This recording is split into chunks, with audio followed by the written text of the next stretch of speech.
अस्सलाम वालेकुम students, today we will discuss about Huygens principle. आज हम हाइगन प्रिंसिपल के बारे में पढ़ेंगे। हाइगन प्रिंसिपल क्या है कि knowing the shape and location of a wave front at any instant of time T, के किसी भी वेव फ्रंट की टाइम टी पे अगर शेप और लोकेशन का पता हो तो हाइगन इनेबल्स अस, हाइगन हमें काबिल बनाता है टू डिटरमाइन, कि हम डिटरमाइन कर सकते हैं the shape and location of the new wave front at later time T plus delta T, कि हम न्यू वेव फ्रंट की जो शेप और लोकेशन है उसको time T plus delta T पे डिटरमाइन कर सकते हैं कि वो किस तरह की होगी और उसकी लोकेशन क्या होगी। तो हाइगन प्रिंसिपल बेसिकली क्या है कि अगर हमें किसी वेव फ्रंट की जो है टाइम टी पे शेप और लोकेशन का पता है तो एक इसकी वजह से जो न्यू वेव फ्रंट बनेगा उसकी हम शेप और लोकेशन को डिटरमाइन कर सकते हैं बाय यूजिंग हाइगन प्रिंसिपल। हाइगन principle consist of two parts. हाइगन प्रिंसिपल के जो हैं वो टू पार्ट्स हैं। The first part of the हाइगन principle states that every part of a wavefront may be considered as a source of secondary spherical wavelet। कि जो first part है हाइगन प्रिंसिपल का वो ये बताता है कि जो एक वेव फ्रंट बन रहा है हमारे पास प्राइमरी वेव फ्रंट, जो लेट्स सपोज ये सोर्स है एस, इसके आगे ये एक वेव फ्रंट बन रहा है, इस वेव की प्रोपागेशन की वजह से इसको हम प्राइमरी वेव फ्रंट कहेंगे। इसको हम एज ए सोर्स कंसीडर कर सकते हैं फॉर द सेकेंडरी वेवलेट। तो सोर्स कैसे कंसीडर करेंगे, इसके ऊपर जो है हम पॉइंट्स कंसीडर कर लेते हैं एज ए सोर्स और वो फिर आगे प्रोपागेट करते हैं। तो with the speed of the propagation of, जिस स्पीड से वेव प्रोपागेट कर रही है तो इसी स्पीड से उसके वेव फ्रंट जो है या वेवलेट जो है वो प्रोपागेट करते हैं। The second part of the principle, second part जो है हाइगन प्रिंसिपल का वो क्या बताता है, the new position of the wave front after time T plus delta T can be found by drawing a plane tangent to all the secondary wavelets. के new जो wave front है उसकी जो लोकेशन है या पोजीशन है उसको हम कैसे फाइंड करेंगे, हम उस जो है प्लेन के ऊपर जो है टेंजेंट जो है वो ड्रॉ करेंगे। प्लेन टेंजेंट जो है वो सेकेंडरी वेवलेट्स के ऊपर ड्रॉ करेंगे तो हमें न्यू वेव फ्रंट की लोकेशन मिलेगी।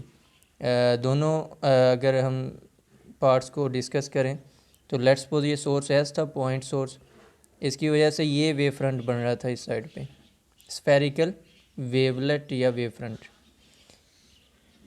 तो इसकी पोजीशन और लोकेशन, इसकी जो शेप और लोकेशन है उसका हमें टाइम टी पे पता था।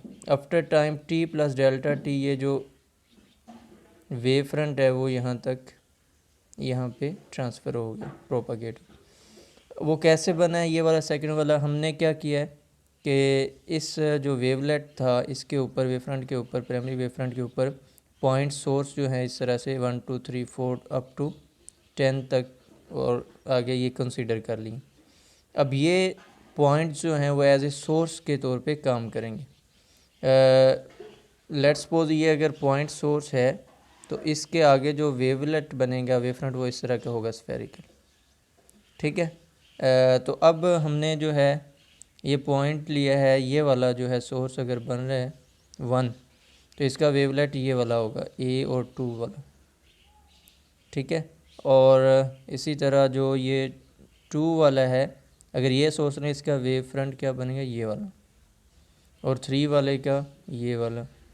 इसी तरह अगर हम 7 का देखें तो 7 का 6 और 8 वाला ये वाला बनेगा, ये 7 वाले का। इसी तरह अगर 10 का देखें तो 10 का 9 और ये वाला बने। तो इस तरह से ये जो सोर्स है उसके आगे जो है वो इस तरह का वेव फ्रंट बनेगा। अब ये जितने वेव फ्रंट हमारे पास ये बन रहे हैं हर एक सोर्स से, जो पॉइंट सोर्स हमने कंसीडर किए हैं, इनको हम एक टेंजेंट से मिला देते हैं एक, तो ये एक स्फेरिकल सेकेंडरी वेवलेट बन जाएगा या सेकेंडरी वेव फ्रंट बन जाएगा। तो दो पार्ट्स जो है, अब हमने एक जो है फर्स्ट वेव फ्रंट से प्राइमरी से हमने सेकेंडरी वेवलेट की पोजीशन और उसकी शेप जो है कि ये भी स्फेरिकल शेप का होगा, उसकी पोजीशन ये वाली होगी, तो हमने वो जो है डिटरमाइन कर ली। अगर जो प्राइमरी वेव फ्रंट है वो जो है अगर प्लेन है, ये प्लेन है, ये वाला स्फेरिकल है। अगर प्राइमरी वेव फ्रंट प्लेन है तो सेकेंडरी वेवलेट जो बनेंगे, वेव फ्रंट बनेगा, वो भी प्लेन होगा। तो इसके ऊपर भी हमने ये सोर्सेज कंसीडर कर ली डॉट लगा के उनके, फिर इस तरह से जो है वो हर एक सोर्स के जो है वेवलेट्स होंगे, फिर उनको हम टेंजेंट से मिला देंगे, प्लेन टेंजेंट से, तो वो हमारे पास क्या बनाएगा, एक सेकेंडरी प्लेन वेव फ्रंट। तो ये प्लेन वेव फ्रंट्स हैं, ये स्फेरिकल वेव फ्रंट। तो इस तरह से जो है वही ऊपर वाले फिगर को डिस्क्राइब किया गया कि ए बी जो था वो स्फेरिकल वेव फ्रंट की बात कर रहा था, प्राइमरी वेव फ्रंट को रिप्रेजेंट कर रहा था। ए डैश बी डैश जो है वो नेक्स्ट वाले जो है वो सेकेंडरी वेवलेट को, वेव फ्रंट को जो है स्पेसिफाई कर रहा है, रिप्रेजेंट कर रहा है। इसी तरह सी डी जो है वो प्राइमरी को कर रहा है, रिप्रेजेंट प्राइमरी वेव फ्रंट को, और सी डैश डी डैश जो है वो सेकेंडरी वेवलेट को रिप्रेजेंट कर रहे हैं। तो ये जो है, ये जो वेव फ्रंट ए बी बन रहा है सोर्स एस की वजह से बन रहा है। फिर हमने न्यू पोजीशन फाइंड करनी है after time T plus delta T की।